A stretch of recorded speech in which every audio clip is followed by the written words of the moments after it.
I'm Floyd LaMond Tullis. I'm the eldest son of Wesley LaMond Tullis and Melba Henry. My maternal forebears helped to settle this Ashley Valley, at least as far as European settlers are concerned. My mother's father's family came in with the first settlers that came here, called by the authorities of the LDS Church to settle this area as part of the general expansion that the church was trying to undertake. And my mother's people, the Goodriches, came in a few years later. So we thought today we would actually go to some of the places where events that I think were at least formative and more or less important in my life had a geographic setting, and we could talk about some of those. Most of the things that I would be able to talk about today I have chronicled in my book, A Search for a Place, 8 Generations of Henrys and the Settlement of Utah's Uinta Basin, which was published in 2010. But to fit that physically in a place, I think today will be quite interesting.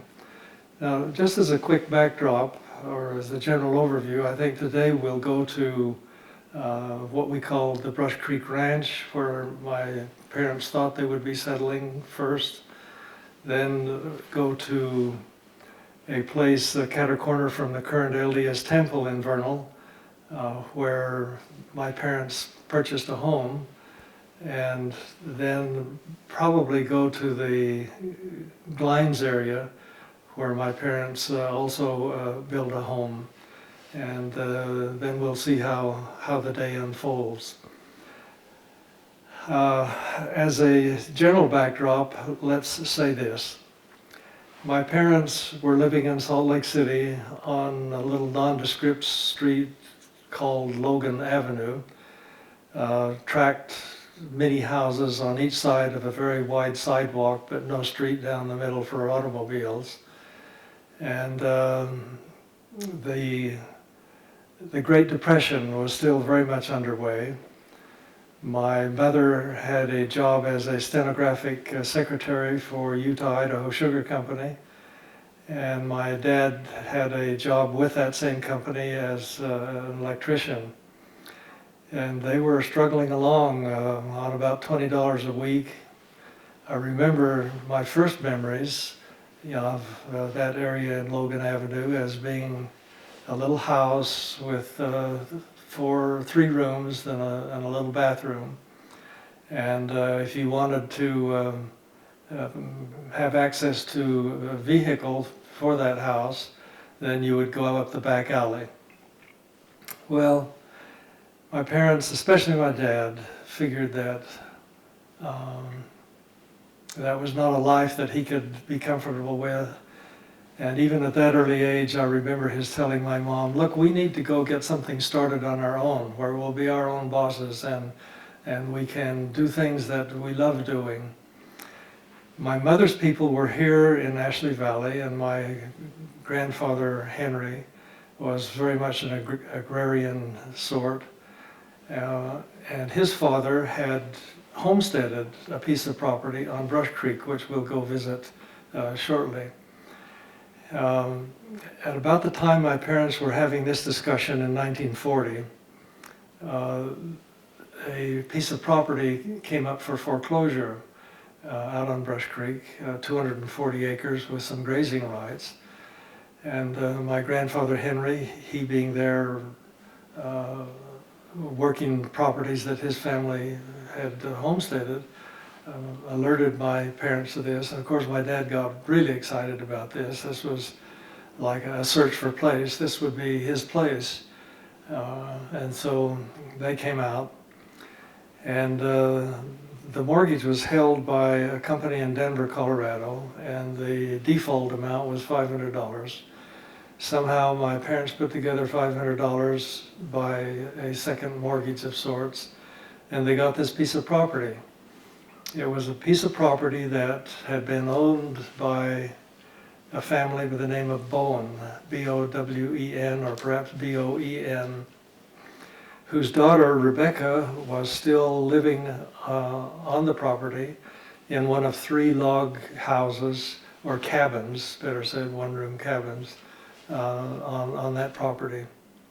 The property had a really colorful history. The Bowen father was renowned for provisioning the Butch Cassidy gang, for example, and other outlaws that transited the place. The stories were that he would have horses ready to go in his corral at whatever time, and if he came and the horses were gone, or if he got up in the morning and the horses were gone, he looked in his manger to find a gold piece, and that was his payment from. But the Cassidy gang would always leave horses for him to refurbish, to get reshod and fattened up so they'd be ready for the next round. There was living on this property then this daughter by the name of Rebecca Bowen. People called her Becky. And when I became aware of the property and spent the summers with my father there, there was a man by the name of Ben Morris who was living with Becky Bowen in a little log house with, in my mind, enormous logs, but maybe a 20 by 30 foot room with a dirt floor. And Ben Morris always carried a Colt 45 handgun on his hip. And I'm a little guy that could, 5, 6 years old, who could look up at his waist and right smack in this gun, see that it had 7 notches in it. And one day I said, "Mr. Morris, what do those notches in your gun handle mean?"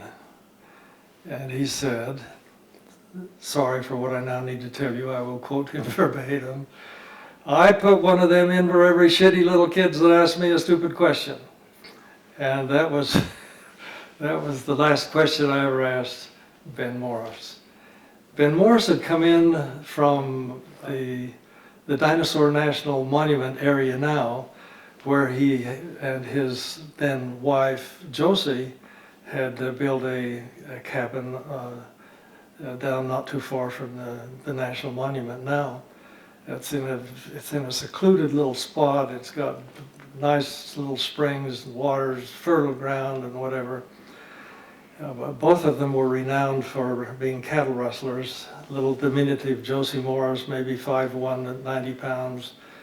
The local sheriffs would holler in for a trial now and again, and no jury could ever see how a 90-pound woman could be a cattle rustler, so she was never convicted. But she and Ben had a falling out down on the Green River, and one day Josie looked at her husband Ben and said that she was carrying her Model 94 Winchester rifle that she had unscabbarded from her horse, and she said, "Ben, I'm giving you 30 seconds to get out of my sights."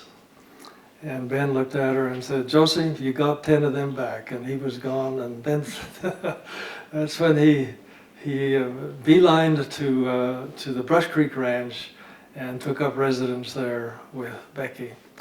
So my parents then went through the little saga of having property, having ground. This was exhilarating for my dad, who came from not a very well-heeled family. And my mother, of course, was always of an agrarian sort. Her poetry today frequently harkens back to the period of time when agriculture reigned supreme in the lives of most people in the United States. So in the bottomland of this ranch, where the original settlers had built these log cabins that I had mentioned to you, there was a grassed area, probably an acre in size, that was canopied by enormous cottonwood trees. They would have had to have been just natural trees, because even as a child, when I was there in 1940 through 45, these trees were at least 100 years or older even then. So now they'd be 180 years or thereabouts. And it was really quite an idyllic place. There was a stream of water, a canal, little ditch that ran through, and that's where my mom wanted to build a little house. And my dad didn't want to build a little house there. He wanted to build it up on the bench that overlooked the valley, so he could get up every morning and look over his entire spread and see all the livestock that was there and count everything. I'm not sure how he thought he was going to get water up there or anything of that sort, but anyway, they had this little disagreement, and then, as I was mentioning to people here before this video began this morning, there was a major discussion about where I would be going to school. I would be in the first grade. And my dad thought it would be absolutely wonderful for me to saddle up a horse every morning and ride it 8 miles to Jensen, Utah, to the elementary school in Jensen, where we are now seated in my daughter Leslie's home and her husband Nathan's home. He figured that he could wrap my legs up with gunny sacks or whatever in the winter and make it so that I could get to school every day.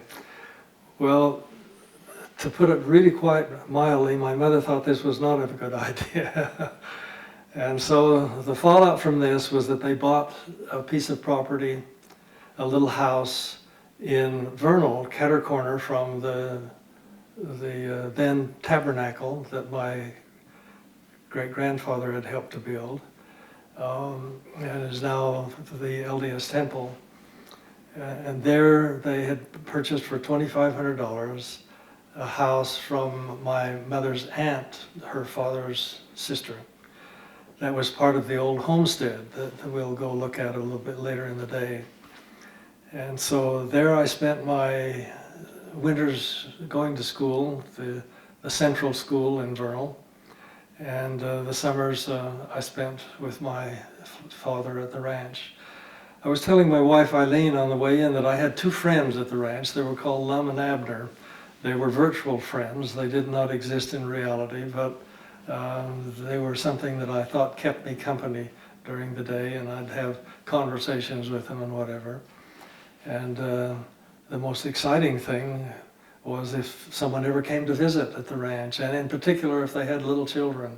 That was a wonderful time. Well, this is kind of a backdrop, so if we go see if we can find that ranch and see if we can get on it, if the current owner will let us be there for a little bit, and if that is possible, there will be a lot of fun stories I can tell you. Now, I've got here seated by me my sister Lorraine, whom I think is quite a lot better looking than I am in 1,000 ways. And does this little backdrop invoke any questions or anything that you have, Lorraine, you'd like me to try to address at this little preamble? Well, I didn't realize they had lived in Salt Lake that long, from 33 to 40. Yeah, they were in Salt Lake from 1933 to 1940, and my dad had purchased $20 a week. I don't know what you can purchase, but my dad had purchased a 1934 Chevrolet half-ton stake rack pickup, and in that little truck with that stake rack and flatbed, they put everything they owned and drove like the people leaving the Dust Bowl in the 1930s headed for California. They headed to Vernal. What made it easier for them, of course, is that my mother's parents lived on the old Goodrich, her maternal family's farm in Naples, and my grandfather Henry was extremely helpful in getting them settled and working through all the particulars. And in these early days, I think my mom was really quite excited too. She was coming home to a place that she knew, family that she loved, and circumstances that beckoned her, I think, really quite a lot, given what was happening in the Salt Lake area. There was a lot of push and pull factors here. The pull factor was home, the pull factor was family, and for my father as well, the push factor was the Great Depression, and it was just a miserable time to be young and alive and having starting a little family.